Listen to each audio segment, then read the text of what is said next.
Now this is interesting.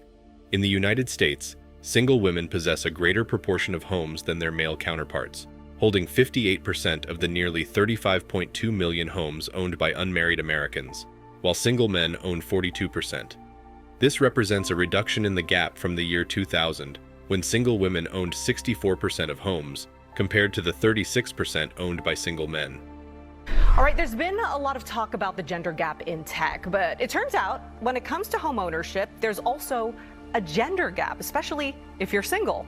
But in this case, women have a big lead over men, and our business and tech reporter Scott Budman hit the streets to find out why.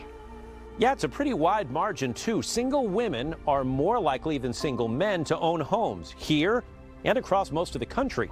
So we went and asked single people and real estate agents, how did that happen? Vienna Chambers knows the old school conventional wisdom when it comes to home ownership. I mean, most times you think of, the stereotype is that men will buy houses for themselves and their family, and that's their job and their role. And she's not having it. My goal since I was very little is I want my first house to be purely bought by me. You don't need a man. I don't need a man, I don't need help, I want it to be bought by me. A lot of single women feel the same way.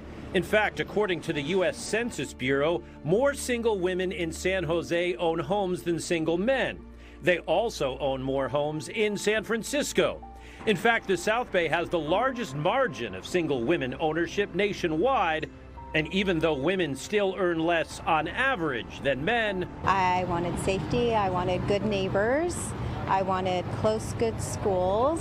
I'm sure someday, but not now. They want to be owners. One thing that I believe as a woman I can say we all have in mind is the house, the place to regroup, the anchor. This is what it is. And lock it down. Scott Budman, NBC, Bay Area News. Despite earning less on average than men, single women currently own 2.71 million more homes than single men, indicating a slight increase in this gap since 2021. These days, the deed is done, and it's even signed by unmarried ladies more than unmarried gents. You oppressed as a woman? Yes. How so?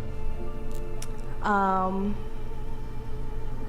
guess wage difference would be a good example, just generally. Okay. I've got something. You said that you do OnlyFans? Yeah, it's very small, but yes. So men who do OnlyFans make a fraction of what women make on OnlyFans. Would you say, hold on, would you say that men who do OnlyFans are oppressed because there's a wage gap between them and women? And is it due to sexism?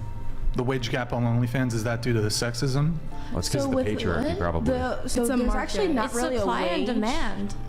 But so why is it supply and demand when women have an advantage, but when men have an advantage in some field, it must be evidence of sexism, wage gap, and patriarchy? No. And they talk about the wage gap as if it's something that's really putting them down socially and financially. And when you talk about how they change the narrative when it's not about them, which is just sheer delusion. Why is it about supply and demand only when women have the advantage? And when men have the advantage, women blame it on the patriarchy or some other thing. When it comes to homeownership among singles in America, women are continuing to outpace men, new research has found. According to an analysis of the most recent U.S. Census Bureau data published last month by the business platform LendingTree, single women are more likely than their male counterparts to own their homes in all but 3 states. By the numbers, this boils down to 2.71 million more homes owned by single women than men. Across the nation, single women own 10.95 million homes, a good deal more than the 8.24 million owned by single guys. Overall, this equates to solo ladies possessing 12.93% of America's housing stock over the 10.22% owned by the relationship-free dudes. How is this the case when the U.S. Bureau of Labor Statistics reports that median weekly earnings among women are only 83% of those of men? Maybe this is a major reason why modern women can afford to live a life of luxury. They have their dates paid for it. So this makes us question when women say they don't really need men. Do we need men? No. Do we need men? Honestly, no. Do we need men? No. Why? Because they suck. I'd give anything to watch those women spend a single day as a plumber. Go be a plumber. Operate as a plumber for 9 hours. See if you can last. See if you can cut it for a single day in a manual labor job that virtually only men do. And then you'll see exactly how necessary and essential men are to society. Without men, there wouldn't be homes to buy.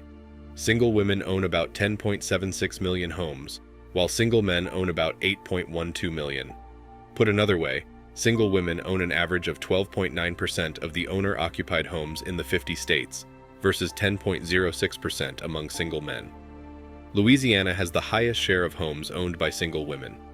15.16% of Louisiana owner-occupied households are owned by single women, more than 2 percentage points higher than the 50-state average.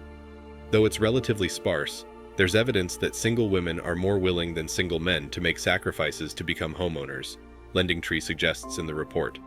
It adds that since women typically live longer and are more likely to report being widowed than men, it's likely that some women who are now single homeowners bought that home with the spouse they outlived. This helps to explain why single women homeowners are typically older than their single men counterparts, even though the pay gap is wider for older Americans. Not only is this gendered trend not new, but the female lead has also gone up by 70,000 homes since 2021, according to LendingTree. The pattern is most significant in Delaware, where single women own 15.34% of households. Next up is Louisiana, which boasts 15.19% single female homeownership, then Mississippi with 14.84%. Although they don't outpace single women there, single men in New Mexico have the highest rate of homeownership, 12.85%. Only in Alaska, North Dakota, and South Dakota do single men boast a higher share of homes than single women. Women typically lag behind men in pay. According to the U.S. Bureau of Labor Statistics, women's median weekly earnings are only 83% of men's. While research generally indicates women are less well off financially than men, one key area in which women are likely to fare better than men is homeownership. A LendingTree analysis of the latest U.S. Census Bureau data finds that single women who live by themselves are more likely than single men who live by themselves to own a home in 47 of 50 states. The study also finds that single women own 2.71 million more homes than single men. But homeownership isn't just a young person's game, and factors outside of individual earnings also contribute to homeownership. Considering that women typically live longer and are more likely to report being widowed than men, it's likely that some women who are now single homeowners bought that home with the spouse they outlived. This helps to explain why single women homeowners are typically older than their single men counterparts, even though the pay gap is wider for older Americans. With all that said, it's important to note that single women owning more homes than single men doesn't mean they're better off financially. Moreover, while some may assume that higher homeownership rates are indicative that women are likely to disproportionately benefit from things like divorce, the evidence doesn't support this conclusion. On the contrary, women are more likely to face long-term economic struggles after a divorce than men. This highlights how much work is needed to address the economic imbalances among genders. Home equity accounts for nearly 28% of household wealth on average, according to a 2020 U.S. Census Bureau report. The channel notes that most homes are owned by couples and families, and overall, American women's net worth still falls well below that of men. According to the Federal Reserve Bank of St. Louis, the median wealth of women-headed households is 45% lower than those headed by men.